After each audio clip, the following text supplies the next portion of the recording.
Bunyi runtuh, bunyi berdentum. Letupan yang cukup kuat, yang menghairankan. Macam Perang Dunia Kedua. Tengok orang duduk kalang kabut sana tu, tengok bangunan tu. Masuk tu yang ramai, saya pun tak tahu nak buat macam mana lah. Saya tak akan lupa sampai bila-bila.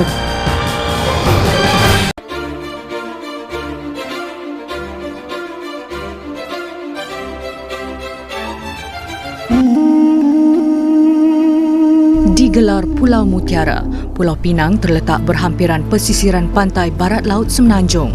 Negeri yang turut terkenal sebagai destinasi pelancongan ini meliputi tanah besar yang dikenali sebagai Seberang Perai. Manakala di seberangnya adalah bahagian pulau yang menjangkau keluasan kira-kira 285 km persegi. Sekitar tahun 80-an, kedua-dua bahagian ini dihubungkan dengan sebuah jambatan sepanjang 13.5 km serta perkhidmatan feri. Tanggal 31 Julai 1988 adalah tarikh keramat yang pasti tidak akan dilupakan. Terminal feri Sultan Abdul Halim yang terletak di Butterworth runtuh tiba-tiba, menjadikan ia peristiwa terburuk sepanjang kewujudannya sejak 1893. Feri memang sibuk daripada malam. Daripada hari sebelum tu, daripada awal siangnya sampai ke tengah malam, sampai ke pagi. Masa tu pun ada banyak perayaan. Perayaan yang Cina ke Koi kan. Dah sebab. Lepas tu dengan India pula ada di Batu-Batu Fall. Dan satu lagi pula perayaan CN pula untuk Kristian kan. Tok Kong Kuan Yin dibina sekitar tahun 1800 oleh penduduk awal penempatan Cina dari masyarakat Hokkien dan Cantonese di Georgetown, Pulau Pinang. Pada hari kejadian telah berlangsung perayaan Kuan Yin. Lebih dikenali sebagai perayaan Dewa Pemurah, ia diadakan setiap 60 tahun sekali di Tok Kong ini. Manakala di Bukit Mertajam seberang Perai pula, penganut agama Kristian sedang merayakan sambutan pesta ulang tahun Gereja Saint Anne yang dibina pada tahun 1846. Kedua-dua keadaan itu sekaligus menyebabkan jalan raya di Pulau Pinang sesak dengan orang ramai. Jadi apabila saya pulang dan saya masuk bekerja pada pukul 2 petang, orang dah penuh. Bilangan motor tu dah biasa lah. Dah hari-hari biasa lah. Dah banyak kan. Dalam kandang, mereka nak tunggu masuk feri kan. Oh, masa sebelum kejadian tu memang keadaan pun tak terkawal dah. Kenderaan pun ikut dan lah, ikut dan mereka masuk. Tak masuk queue dah. Kita beri rasa tu. Orang kata haba-haba manusia tu. Cukup dahsyat. Kalau sekiranya ada anjing FRU menunggu masa tu pun anjing tu kena pijak. Yang saya tahu paling memang masa tu cukup hurrah. Orang kata keadaan dia cukup dahsyat kata dah. Saya tak biasa tengok semua hidup saya masa tugas tu. Dari scrub control. Di mana kita tak sangka begitu ramai orang penumpang itu.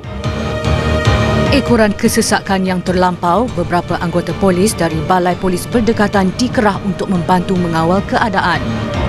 Waktu sibuk dalam kedua lebih, orang terlalu ramai, pusu-pusu nak masuk ke terminal feri. Itu yang kita buat kawalan kat situ lah. Saya dibantu oleh anggota polis pelabuhan. Ada orang minta tolong satu perempuan India sudah pingsan. Dengan bantuan penumpang, saya angkat perempuan itu India letak di lorong yang saya dengar tu satu bunyi kuat tu. Dari ofis sana, di balai tu, kita ada dengar macam bunyi meletup. Cukup kuat lah. Jadi, terus terima panggilan daripada Pengkalan Sultan Halim, maklum kata pelantar JT dah runtuh. Bunyi runtuh, bunyi berdentum, kuat.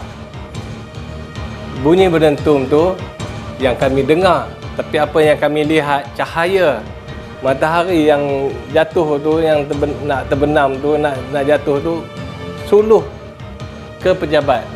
Sepanjang masa kami ada bumbung, kan tak dapat tengok matahari pun berbumbung. Tapi bumbung tu semua runtuh. Jadi terang benderang lah platform masa tu. Pada masa sama, dua batu nautika di tengah Selat Melaka, sebuah feri sedang menuju ke arah pengkalan di Butterworth. Muhammad Sharif Saban Sudin adalah kapten feri yang bertugas pada hari malang itu.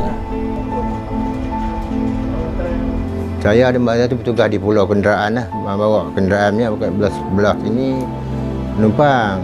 Itulah semasa berlepas daripada PRTU Pengkalan Raja Tun Uda. Selepas dekat feri boy tu nampak asap hitam naik. Berdebu, tak sangka kata ni runtuh. Feri runtuh, ingat kot terbakar ke kampung-kampung tak nak. Bila dah rapat dekat nampak kelang kabut orang sana cemas lah. Lari sana ada orang angkat tengok bumbung dah runtuh.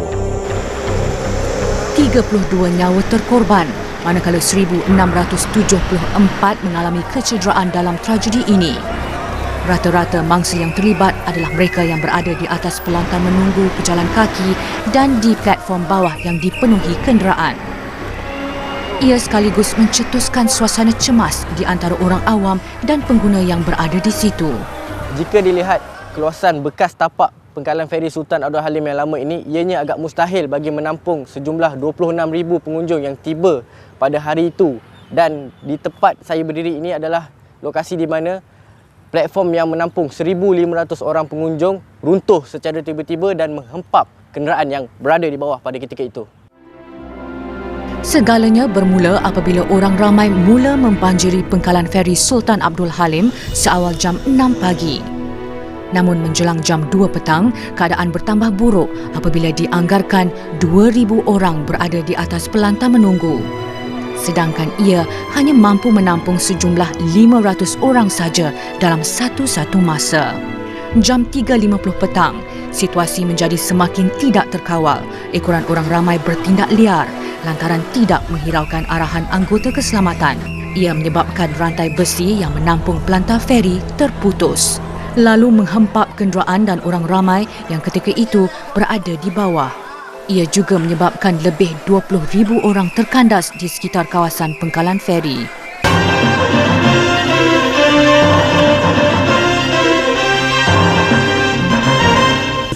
Dead and hundreds others injured in the Butterworth Jetty tragedy were at hospitals yesterday. Tragedi yang menggemparkan ini turut mendapat perhatian Perdana Menteri Malaysia ketika itu, Tun Dr. Mahathir Mohamad. Prihatin terhadap apa yang berlaku, beliau dan isteri melawat tapak kejadian sehari kemudian. Mereka turut meluangkan masa hampir 2 jam melawat mangsa-mangsa yang ditempatkan di beberapa buah hospital termasuk Hospital Butterworth. Kita tak sangka sebenarnya kerana tempat tu diperiksa, tetapi semalam langsung ramai yang mengguna tempat itu. Balai Bomba Butterworth terletak 1 kilometer dari pengkalan feri itu. Halo, siapa tahu Balai Bomba Butterworth boleh saya bantu je? Jeti feri runtuh kat mana ni? Sebelah Butterworth ha? Bilik kawalan tu beritahu kata terminal runtuh. Jadi dalam keadaan tu saya pun baru nak keluar makan tu. Terhenti lah masa tu. Saya terhenti. Ambilkan barang-barang saya yang setengah lagi berada di negara. Dan tu bunyi siren. Tadi bergegah ke sana lah. Sebaik menerima panggilan kecemasan, Ramli Harun, anggota bomba yang bertugas, sudah menduga cabaran yang bakal ditempuhinya. Bila nak sampai di sana memang queue. Jalan queue sebab kejadian tu baru berlaku. Kan sampai sana kita pun tak boleh pergi rapat ke tempat kejadian dalam 50 meter macam itulah kan. Jalan menuju ke terminal feri sesak dan dipenuhi ribuan kenderaan. Ia turut dirasakan di Jambatan Pulau Pinang, satu-satunya medium perhubungan dari Butterworth ke Georgetown. Sampai tempat kejadian tu memang dahsyat lah kan. Kita tengok macam ada satu pergaduhan yang besar lah. Berselerak orang kan. Kalau kita tengok kalau orang yang tak boleh tengok benda tu kan inilah kan fobia lah. Mangsa banyak lah. Yang terlipat kaki kepala terlipat sampai rapat kaki je, lipat aku tu. Terkeluar usus semua ada. Habis yang dia ulang kereta kapat terus. Hampir 70% struktur pelantar menunggu pengkalan feri ini run up. anggota penyelamat menghadapi kesukaran untuk menyelamatkan mangsa yang kebanyakannya ditimpa tiang dan palang besi yang besar. Keadaan masa tu memang cukup kalau kita lagi kan. Ada lagi yang masih mencari saudara dia kan. Saya tengok pihak orang pun, orang awam pun yang membantu di situ memang banyak. Selain orang awam serta anggota penyelamat, kaum nelayan turut menghulurkan bantuan. Dianggarkan 10 buah bot digunakan. Tindakan ini amat membantu memandangkan laluan menuju ke arah terminal feri sesak dan kebanyakan kenderaan anggota penyelamat tersangkut di dalam kesesakan. Saya pergi ke tempat kejadian, saya dapati dah ada orang awam di situ, dah angkat beberapa orang mayat pun telah diaturkan satu tempat khas lah. Di luar tu aturkan siapa-siapa yang kita dapati tidak bernyawa tu. Menjelang jam 5.30 petang, 18 mayat berjaya dikeluarkan. Bilangan anggota penyelamat turut ditambah. Ibu Pejabat Polis Kontijen Pulau Pinang mengerahkan hampir kesemua anggota dari Balai Polis Daerah serta pasukan polis Marin ke tempat kejadian. Ya, insiden yang tak lupa ialah nampak satu budak kecil tu, kepala dia tu dekat itu dia buka tu, mana kena apa, hentakan apa tu tak tahu. Dia koyak di atas tu, kulit keluar. Budak kecil. Oh, itu kesian lah. Saya ternampak bila berdekatan dengan seorang duty officer di Operi, iaitu Pak Buan Hanifah. Bila saya hampir di dekat tu, saya nampak otak dia dua. Putih lah, kepala dia ada pecah. Masih dia boleh jalan lagi. Begitu sedih dan tragis lah. Sebab keadaan mangsa yang parah dan ditimpa oleh besi-besi cerucuk daripada atas kan. Dia jatuh. Dia hentak ke mangsa di bawah. Saya dan anggota lain, kami mangsa yang mana yang boleh kami nyelamat, kami keluar dan serahkan kepada pihak hospital. 4 kilometer dari tempat kejadian terletaknya pejabat NSTP Pulau Pinang. Berusia 26 tahun, Nur Azmi Muhammad Nur, jurufoto kadet yang ditugaskan ke lokasi. Baru bertugas selama 4 tahun di sini, Azmi tidak menyangka deringan telefon yang disambutnya pada jam 4.40 petang itu merupakan tugasan paling bersejarah. Sampai tiba sana, saya tengok dah rumpun dah penuh dah. Bau hanyir dengan darah bersembur, dengan struktur bangunan yang runtuh. Kesemua gulungan filem Azmi yang mengandungi 48 keping gambar habis digunakan dan kebanyakannya disiarkan dalam akhbar keesokannya.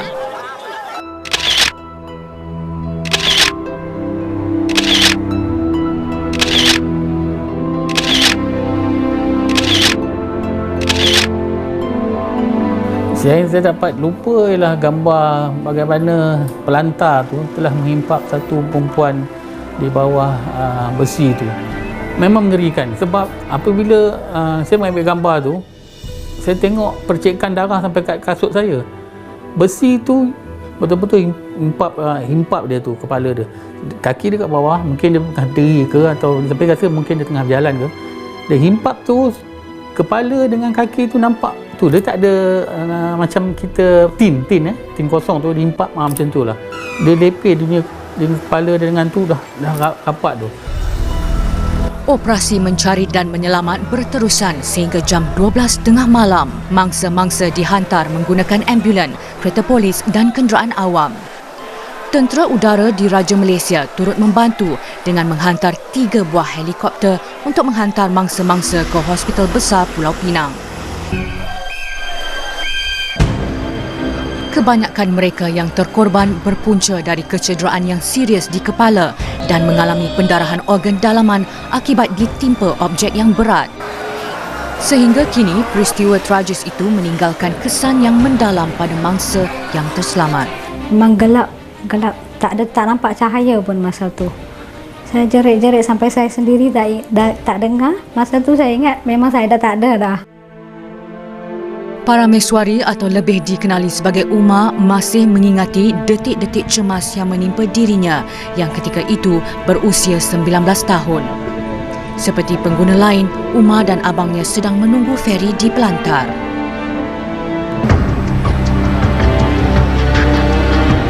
Masa jeti turun tu memang kami semua dah sampai kat bawah. Saya dekat jalan dah, bertimbun besi, tiang-tiang semua dekat atas badan saya. Masa nak angkat besi kat kaki saya tu, memang banyak orang yang angkat besi tu.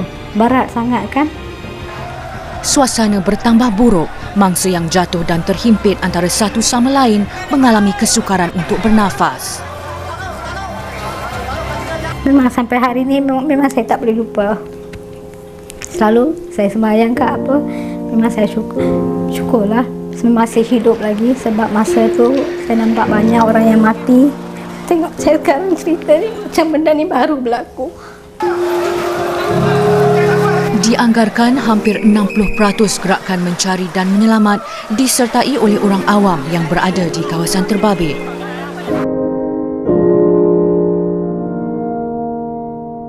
Bila saya buka tu saya terperanjat, terkejut. Sebab apa? Semua yang ada di lantai tu mayat seluruh lantai tu penuh dengan mayat. Jadi bila saya tengok keadaan begitu memang saya rasa orang kata terkejut, dan panik juga. Apa doktor ni suruh saya masuk dalam bilik tu. Saya nak cari adik saya yang hidup, bukan nak cari adik saya yang mati tau. Di pekarangan Blok A Hospital Besar Pulau Pinang ini, keadaan di sini menjadi begitu sibuk. Seramai 231 orang mangsa terminal feri runtuh ditempatkan di sini untuk mendapatkan rawatan kecemasan. Keadaan cemas dan kelam kabut turut dirasai oleh kebanyakan waris mangsa yang mula membanjiri perkarangan hospital, terutamanya Hospital Bukit Mertajam dan Butterworth. Pihak hospital terpaksa menggunakan sekurang-kurangnya 3 buah lori. Dengar berita kata ada kecemasan dalam hospital. So, saya pun datang ke hospital lah, tolonglah. Tengok ramai yang pesakit dah sudah lah pergi ward saya dah. Masa tu kelam kabut lah, rasa macam tak sepatutnya orang buat masing-masing kelam kabut. Dia orang tak pernah jadi benda macam tu. Jadi kawan orang tu nak rawatan cepat, kawan ni nak rawatan cepat, semua dia main kata macam orang Pinang kata masa buruk kita kan. Kesemua mangsa ditempatkan di 12 buah hospital sekitar Pulau Pinang termasuk 2 buah hospital swasta. Pekarangan Hospital Bukit Mertajam dibanjiri ribuan manusia termasuk waris bagi 361 mangsa yang ditempatkan di sini. Macam perang dunia kedua kita nampak dalam TV macam heli turun, mangsa-mangsa tu kita pun dengan ambulans PMB mangsa kita kerja sama-sama lah. Itu heli dah stable apa semua, diarah untuk rapat untuk tolong mengambil mangsa-mangsa tu turun daripada heli dan masukkan kepada ambulans dan ikut ambulans tu mai kepada unit kecemasan Hospital Pulau Pinang. Ambulans terpaksa berulang-alik antara 15 ke 20 kali menghantar pesakit yang turun dari helikopter di Padang Polo ke Hospital Besar Pulau Pinang. Tanggal 31 Julai 1988, Padang Polo ini menjadi lokasi penting bagi mendaratkan mangsa-mangsa tragedi untuk dihantar ke Hospital Besar Pulau Pinang dan dianggarkan sebanyak 10 kali penerbangan dan pendaratan dilakukan oleh helikopter untuk tujuan tersebut. Kerajaan akan menubuhkan sebuah Suruhanjaya Diraja bagi menyiasat tragedi Pelantar roboh di Pangkalan Sultan Abdul Halim Butterworth Ahad lalu. Perdana Menteri Datuk Seri Dr. Mahathir Mohamad berkata, hasil siasatan mendapati punca utama kejadian disebabkan pelantar pengkalan tidak mampu menampung bebanan yang berlebihan. Selain itu, tindakan liar orang awam yang tidak sabar menunggu giliran turut menyumbang kepada terjadinya peristiwa hitam ini. Ini peristiwa yang paling dahsyat dalam sejarah.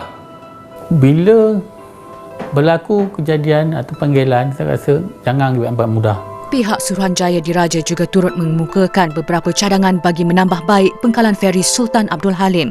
Antaranya, membina pelantar baru kawasan menunggu untuk penumpang yang dibahagikan kepada beberapa bahagian. Kalau jadi apa-apa pun satu bencana, kita tak kira apa bangsa, kita patut membantu satu sama lain lah. Walau 2 minit, 3 minit kita tak tahu lagi ke depan tu macam mana. Bahaya kita ke ataupun kita tak ada gambar. Cuma semangat yang ada. Peristiwa ini tidak pernah luput dari ingatan mereka yang terbabit. Biarpun mengorbankan 32 nyawa dan mencederakan hampir 1,674 orang, semangat kerjasama dan menghibah di antara kaum yang terselah di sepanjang operasi menyelamat ini harus dipuji. Masyarakat dan pihak yang bertanggungjawab harus mengambil iktibar agar peristiwa yang sama tidak akan berulang lagi.